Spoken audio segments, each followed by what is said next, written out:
Hello everyone. So, a bit of a different video. As you can see here, I have a tool. This tool is actually called a rotary polisher. For anyone who doesn't know, which is probably most of my YouTube, I do auto detailing. Yes, it's something that I've been up to, it's something that I've been learning, something that I've been practicing.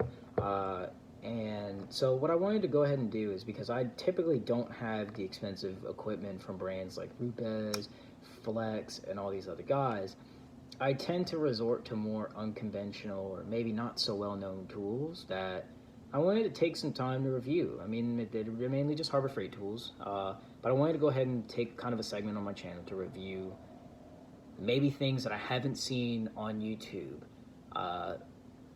as much. Because one of the things about buying Harbor Freight tools, sometimes you don't have great reviews. Now, there's plenty of reviews of this tool I'm about to do online, but there are a couple tools that I haven't seen jack shit really for like a good review on it. So maybe I haven't seen them because the algorithm suppresses them, whatever.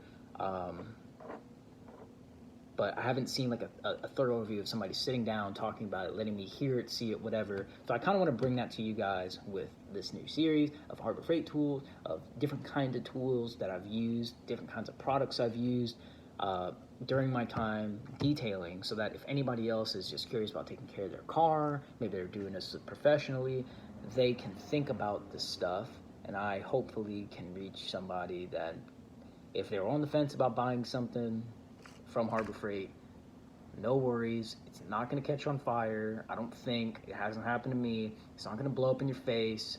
It's not going to just stop working out of nowhere. Some of them might.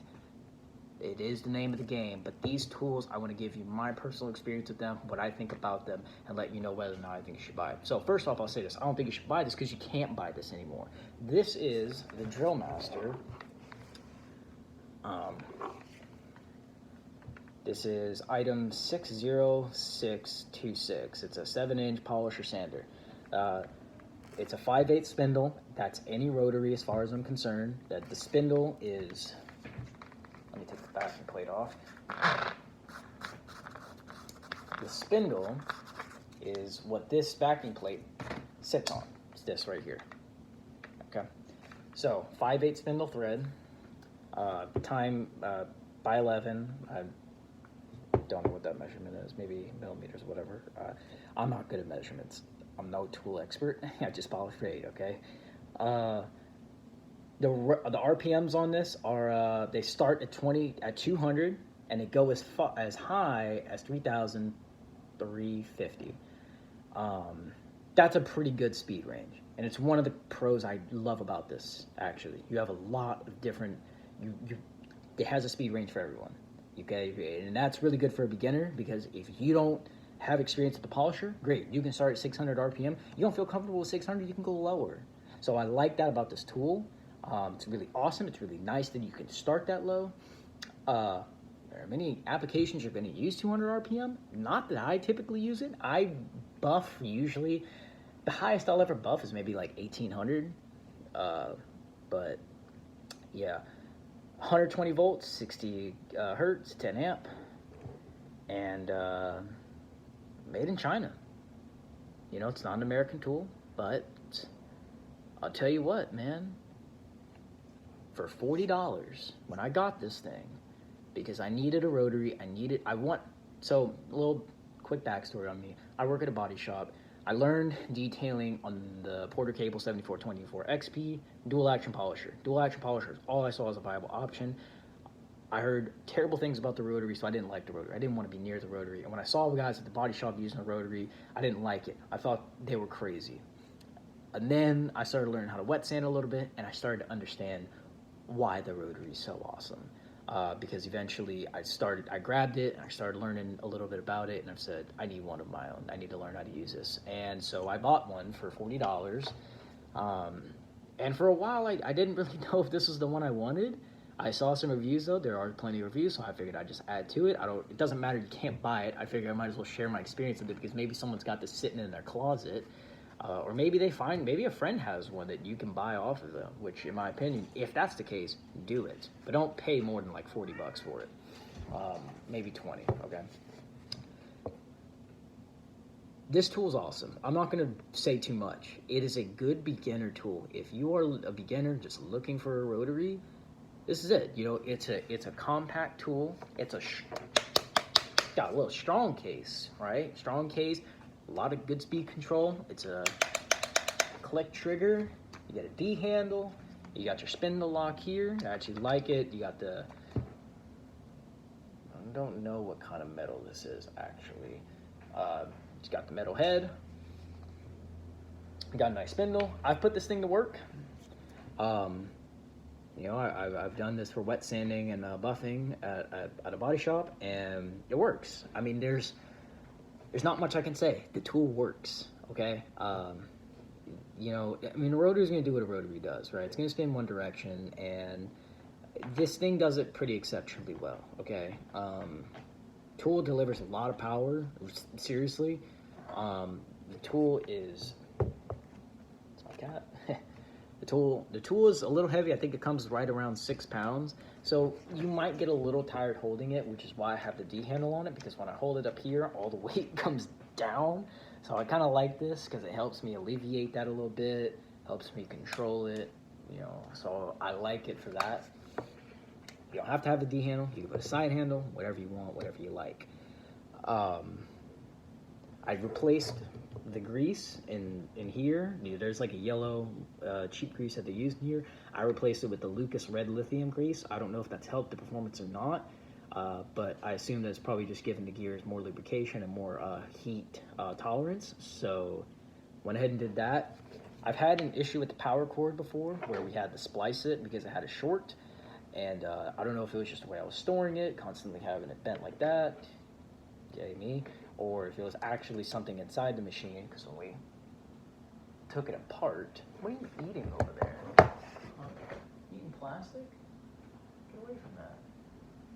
Reach up. But I don't know if it had anything to do with that, because when we took it apart, the short was actually like way up here. So we had to splice it here and then shorten the cord in and re-fix it and whatnot, but it works now. So I had an issue with the power cord, but once we got that fixed, I mean, the thing was running normal, you know. I've taken this thing apart all the way, put it back together, and it's a really simple build, which I like about it, because if anything ever breaks, it's not very hard to take something apart and just see where there might be a problem at, which is nice. I wouldn't feel as confident doing that on any other tool, which is why I'm glad I had a tool like this to go ahead and learn how to do it, so that if it ever happens to a more expensive tool, this is, you know, it's what you do. And I would actually recommend anyone who's going to get a rotary, maybe don't start with a $180 tool, maybe get yourself like a $50 tool, right? Maybe get a cheap one off Amazon. Not because you want it to last you forever, but because you don't want to be dropping, you know, a triple-digit number just trying to get a simple polisher for you to learn, right? And that's what this is. I mean, you can use this to do a few jobs, but I'm not going to promise you durability at all. I mean, I don't use this in a heavy capacity, so it's probably why I've had it for so long and why it still runs good. But I mean, you take it your own way there. You can use it. I've used it for cars. I've used it to wet sand and buff, and it's you know, to buff out sanding marks. It works great. It gives great results. But it's not meant to be a tool that's bulletproof like the Makita or the DeWalt. It's not built like a brick. It's not built like a rock, you know. It's just a simple tool, you know. So there's a con that I do want to mention, and I don't know if it's how I use it or if it's a tool itself, because I haven't experienced this with any other tool. When I'm polishing with this and I'm putting pressure, right, if I'm polishing and I put a little bit of pressure down, whether it's on a door, on the hood, wherever, if you put pressure on this, right, a little more than it likes, I mean, I'm not pushing down, you know, you don't want to do that. You shouldn't be doing that with the rotary anyways, with the way I like to do it. But if you put pressure, the revs bog a little, which is fine. That might be normal, whatever. But then as soon as you lift that pressure off, the revs will actually kick up significantly higher than whatever speed it seems you had it at. So it's one thing to be aware of, because you'll hear it, it'll be like,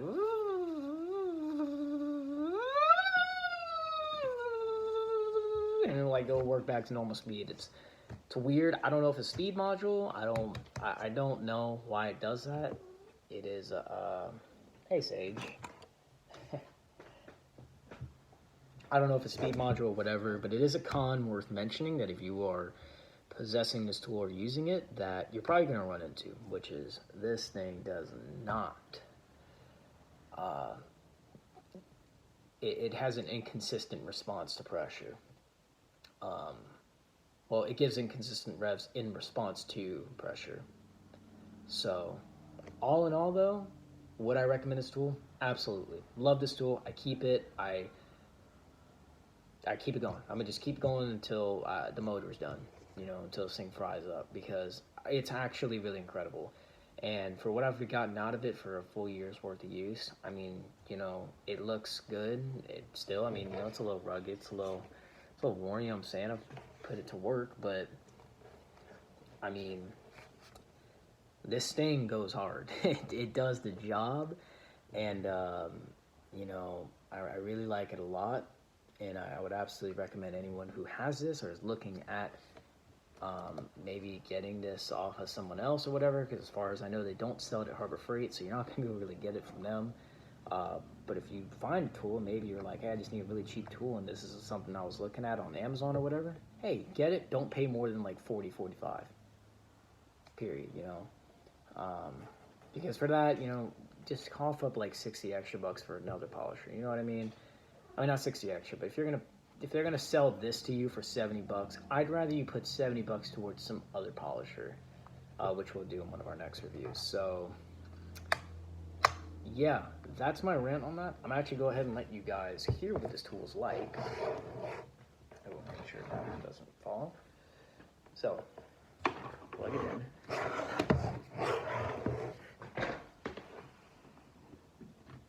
So right here, we got a minimum speed, so 200. Here's sound.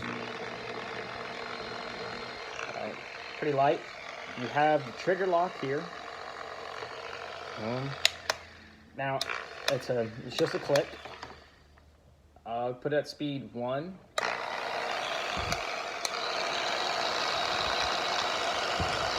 Speed 2.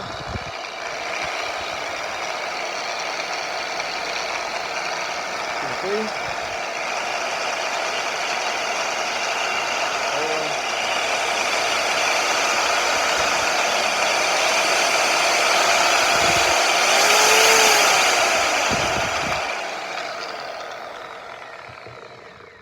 So a little loud, but it's a pretty good tool, man. It runs hard. Scared my cats a little bit, but yeah, I mean, for what it does, it's a great tool. Like I said, it's just a little click. If you want the trigger lock, put it in. Boom. It's not a variable speed, but you can pump the trigger if you're going to spread out product. Trigger lock is just a simple push in. Trigger lock hasn't given me any problems at all. This thing works fine. Speed modules, I know some people have had, the trigger module, I know some people have had problems with it. They've had to replace it. Hasn't happened to me, but I know at some point it could happen. And if it does, hey, maybe I just get another one for pretty cheap. So all in all, good tool. I've had it for a year now, a little over a year, and I've done a couple of jobs with it. Haven't done a full car with it, but I've done a few full jobs, and this thing, hey, it does what it needs to do, So I like it. I think it's a good tool for anyone who wants it, and I think it's still there's nothing else, I don't think any hate's really warranted toward it for 40 bucks. You know what I mean? Like, it's probably the cheapest polisher that I've ever seen. And what you get out of it, and by the way, for a rotary, with the capacity and the versatility of what you can get out of a rotary, it's pretty freaking awesome. All right, so, you know, hopefully I've given you an in-depth review. This is a bit of spontaneous, you know, out the wazoo. I am going to splice in footage, as you might have seen throughout the video, to kind of let you see me using the tool, to get you an idea on what my experience is like with this. Maybe splice in some pictures of some results. But yeah, with that, good first rotary, good first tool, Drillmaster, Harbor Freight. They don't sell it anymore, but you know, it's been a good to me in the time that I've had it, and it's great for beginners, great for anybody who just might want to mess around with it. Okay, so until then, until next tool review, talk to you guys later.